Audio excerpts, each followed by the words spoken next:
ඉතින් යාළුවනේ Apple ආයෙමත් අවුරුදු ගානකට පස්සේ ලැප්ටොප් ලෝකෙම හොල්ලන්න යන්නේ. ඉතින් ඔයාලා දන්නවා ඔයාලා බලන් හිටපු සහ ඔයාලා ගානට ගන්න පුළුවන් කියපු මේ MacBook Neo එක දැන් රිලීස් කරලා තියෙන්නේ. ඉතින් මේ $99ක් වගේ අඩු මුදලකට මේක වටිනවද කියලා අපි මේ වීඩියෝ එකෙන් සාකච්ඡා කරමු. ඉතින් ඔයාලා දන්නවා සාමාන්‍යයෙන් MacBook එකක් කිව්වම ඉතා ඉහළ price range එකකට යනවා. ඉතින් මම නම් හිතනවා මේ MacBook Neo එක කියන්නේ ඉතාමත් අඩු price එකකට සාමාන්‍යයෙන් හොඳ තත්ත්වයේ තියෙන MacBook එකක් කියලා. ඉතින් අපි මේකේ specs සහ මේකේ performance සහ මේක ගැලපෙන්නේ හරියටම කාටද කියලා මේ වීඩියෝ එකෙන් අපි සාකච්ඡා කරමු.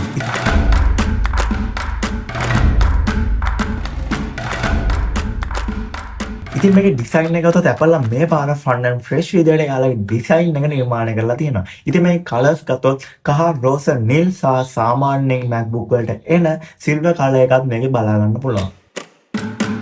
ඉතින් guys මේකේ display එක ගත්තොත් අපිට අඟල් 13ක liquid retina display එකක් අපිට බලා ගන්න පුළුවන්. ඉතින් guys මේකේ 500 nits brightness level එකක් තියෙන හින්දා අපිට දවල්ට උනත් මේ MacBook එක කිසිම කරදරයක් නැතුව අපිට use කරන්න පුළුවන්. ඉතින් guys මේකේ විශේෂම දේ තමයි මෙයාලා මේ වාර MagSafe charging එක දීලා තියෙනවා. සහ මේකේ C port දෙකක් අපිට බලා ගන්න පුළුවන්. ඉතින් guys මේකේ ඇතුළේ තියෙන දේවල් බැලුවොත් සාමාන්‍යයෙන් මෙයාලා MacBook Air එකට දෙන M chipset එක වෙනුවට මේ වාර මෙයාලා දීලා තියෙන්නේ iPhone 16 Pro එකේ එන A18 Pro chipset එක.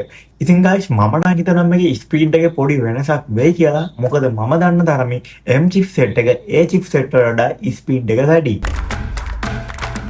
ඉතින් guys මේකේ memory එක ගත්තොත් මේකේ base model එකෙම එන්නේ 8GB memory එකක්. සහ මෙයාලගේ 256GB SSD එකත් මෙයාලා මේකට add කරලා තියෙනවා. ඉතින් guys මේකේ speed එක සාමාන්‍ය MacBook එකට වඩා පොඩ්ඩක් අඩු වුණාට මේකේ price එකත් එක්ක බලද්දී මට නම් මේක සෑහෙන සාධාරණයි. ඉතින් guys අවසාන වශයෙන්ම කිව්වොත් මේ MacBook Neo එක කියන්නේ ලෝකේ වටිනාම budget friendly MacBook එක.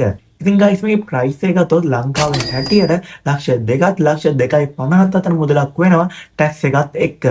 ඒත් guys මම නම් කියනවා professional මට්ටම video editing සහ බර වැඩ කරන කෙනෙක්ට නම් ඔයාලට මේ laptop එක නම් ගැලවෙන්නේ නැහැ. මොකද මේකේ chipset එක සාමාන්‍ය MacBook එකේ chipset එක වඩා performance අතින් නම් අඩුයි.